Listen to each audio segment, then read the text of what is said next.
Saludos, amables televidentes, nueva vez aquí en Los Defensores, en nuestra pequeña sección sobre marketing político.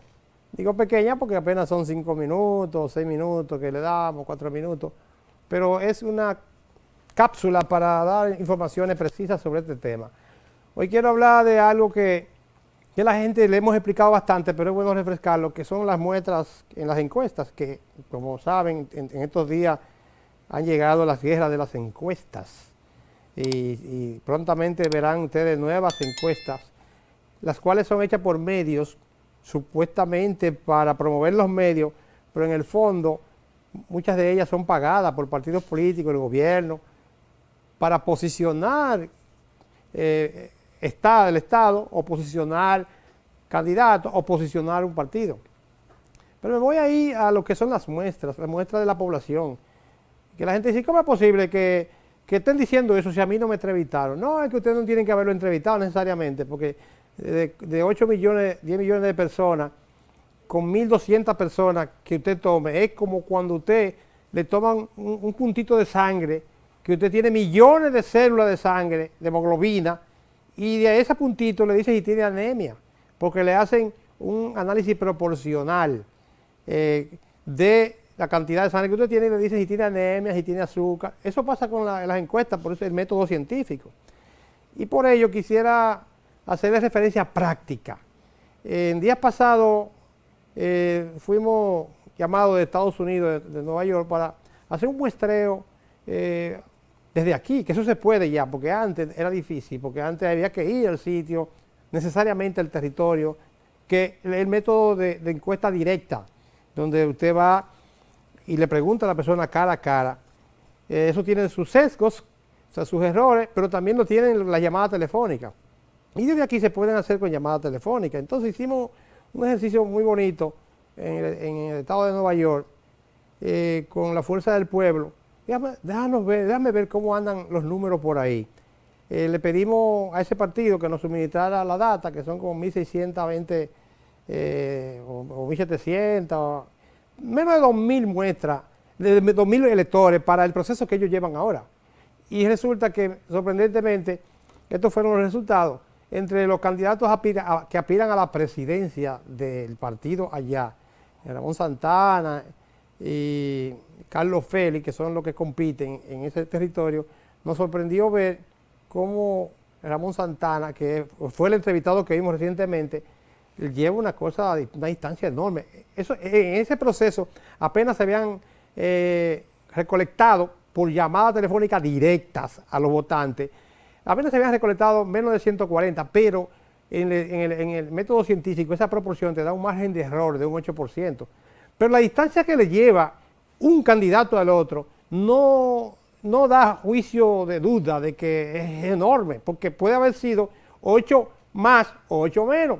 Pero cuando tú tienes 70 y pico a 20 y pico, ahí no hay nada que buscar con relación al posicionamiento de uno sobre el otro. Interesante el tema. Y siguiendo la otra, en el mismo análisis, vimos cómo se distribuyen los votantes allá, a lo que llamamos, donde el masculino predomina sobre el femenino, donde un 53% es de hombres y un 43% de mujeres, que no ocurre así cuando hacemos encuestas directas, porque uno busca los segmentos, el 50-50, pero salió más o menos así, porque hay una mayoría de hombres que respondieron. Pero en esa misma investigación, cuando vimos el nivel educativo de la diáspora, de esa diáspora de la Fuerza del Pueblo allá, notamos que hay una enorme cantidad de universitarios, estamos hablando del 56%, que eso te da un indicativo de la fuga de cerebros. Eso es una lectura profesional de su fuga de cerebros. Y que de secundaria le sigue con un 29.55, señores.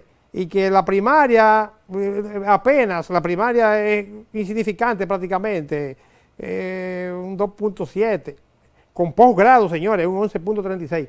Eso te da un indicador que no lo estábamos buscando, sino que en la plataforma de estudio nos dimos cuenta que si tú haces esa encuesta más profundamente, más ampliamente en la comunidad dominicana en todo Estados Unidos, podría asemejarse.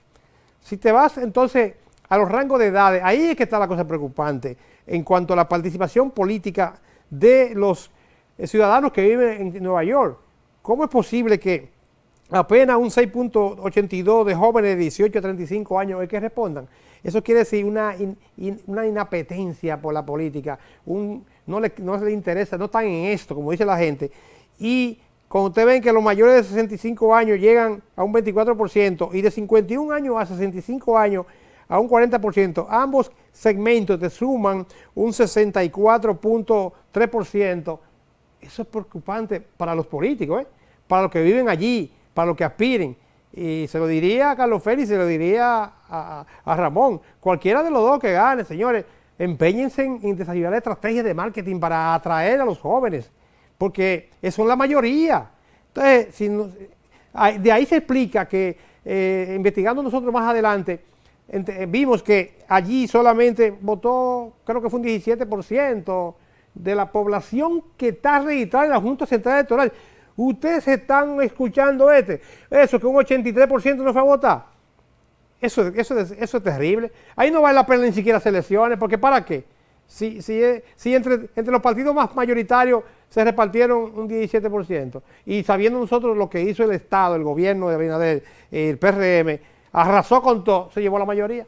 Esa pequeña encuesta que hicimos de virtual desde aquí, con los filtros suficientes para que ustedes vean cómo andan las cosas en Nueva York y para explicar desde el punto de vista técnico cómo resultan les efectivos los análisis de muestreo.